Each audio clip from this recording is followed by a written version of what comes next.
मैं एक आग्रह पूर्वक निवेदन करूंगा, घर में यदि कोई ऐसी गर्भिणी नारी है तो सबसे पहली बात उसके भोजन की व्यवस्था ठीक से कीजिए और उसको इन दिनों में पियर मत जाने दीजिए, क्योंकि पियर में स्वतंत्रता होती है ना घूमने की। गलत लोगों की उधर पर दृष्टि भी पड़ गई तो उसका असर होने वाली संतान के ऊपर हो जाएगा। उग्रसेन की पत्नी पवन रेखा, इसकी सास ने खूब मना किया और ये नहीं मानी। गर्ग संहिता में कथा आती है, उसमें ब्रह्म वैवर्त पुराण में कथा आती है, और ये अपने पियर चली गई। पिताजी के बगीचे में गई, वहाँ एक दुर्मिल नाम का राक्षस रहता था, उसकी निगाह इसके उदर के ऊपर पड़ी, जिसके पेट से एक महापुरुष को जन्म लेना था, लेकिन वहाँ कसाई कंस पैदा हो गया सिर्फ दृष्टि पड़ने से। जो घर अच्छे परिवार की जो देवियाँ हैं वो वस्त्र ऐसे पहनती हैं कि उनके उदर को कोई देख ना पाए। अब उनका मैं क्या बोलूं, अब ना बोलूं तो ही ठीक है। बड़े भले परिवार की वह बेटियां हैं जिनके कंधे के ऊपर चुन्नी बोलते हैं उसे, ये मर्यादा है, सिर ढक करके मंदिर जाती हैं, पूजा पाठ में जाती हैं। मैं एक दिन अभी द्वारका में मैं बोल रहा था, तुलसी वन आश्रम के द्वारा यदि भविष्य में कभी कोई मंदिर बना तो जीन्स वाली बहनों को मंदिर में जाने के लिए, दर्शन के लिए अनुमति नहीं मिलेगी बिल्कुल।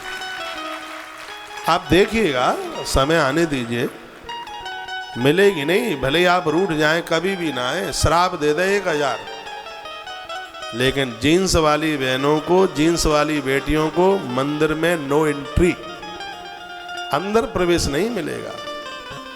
हाँ, क्योंकि वो भारतीय मंदिर है तो उसमें भारतीय माता ही जाएंगी, जो अंग्रेज बन करके आएंगे नहीं।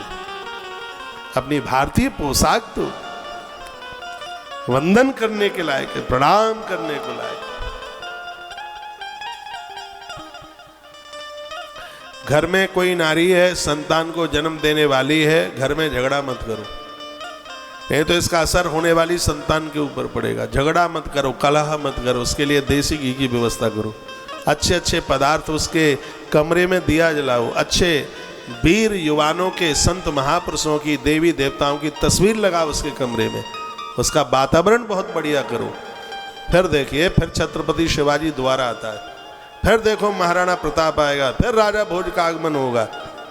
आप देखिए कैसे कैसे महापुरुष द्वारा से धरती पर आके प्रकट होंगे।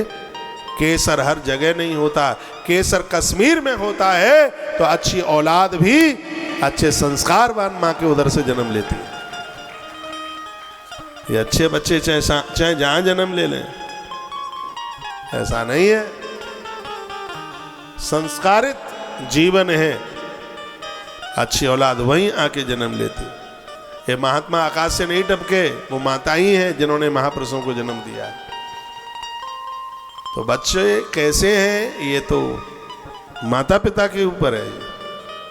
मैं थानला की व्यासपीठ से निवेदन कर रहा हूं, आप चाहो तो डॉक्टर को जन्म दे सकती हो, आप चाहो तो कलेक्टर को जन्म दे सकती हो, आप चाहो तो उद्योगपति को जन्म दे सकती हो, और एक बात और लिख लीजिए, आप चाहो तो भगवान को धरती पर प्रकट कर सकती हो, और आपने भगवान को प्रकट किया।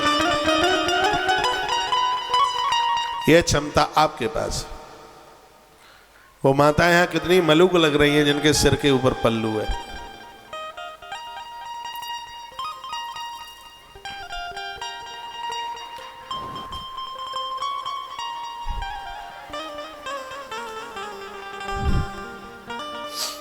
भोजन बनाते समय सिर के ऊपर पल्लू होना चाहिए। कैंसर सिर्फ गुटखा खाने से ही नहीं होता।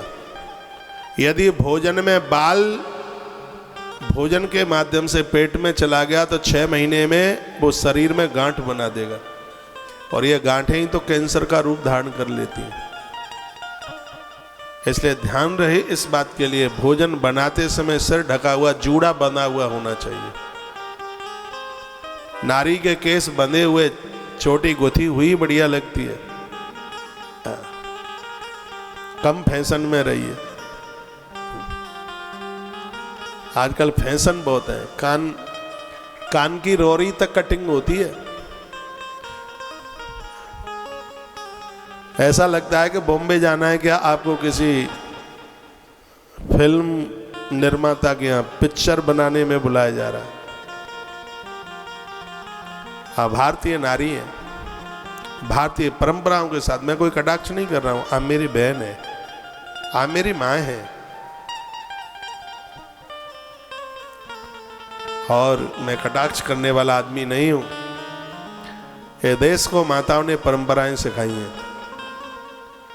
ये देश माँ की परंपराओं के द्वारा ही तो जिंदा है। यहां देवियों ने हमेशा से सिखाया है। तो भारत की नारी जितनी मजबूत रही है, भारत उतना ही संभ्रांत रहा है। जब पुरुष को लगा है कि अब मैं बेचैन हूं, युद्ध सामने खड़ा है, तब तब इस भारत की दुर्गावती तलवार लेकर के आगे आई है, लक्ष्मीबाई आगे चल के आई है। ये देश वीरों का है तो ये देश वीरांगनाओं का भी। अपने घर का ऐसा डेवलपमेंट कीजिए, सब भारतीय मर्यादाएं जिंदी बनी रहे।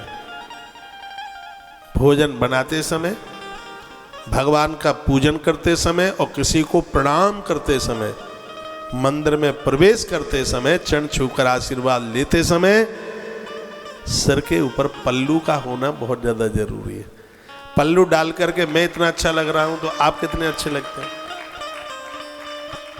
मैं, मुझे लग रहा है मैं बहुत अच्छा लग रहा हूं पल्लू डाल के,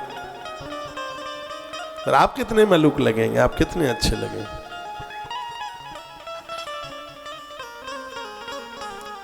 आप साड़ी नहीं पहनते हैं तो भी सिर को ढकने वाला वस्त्र रखिए।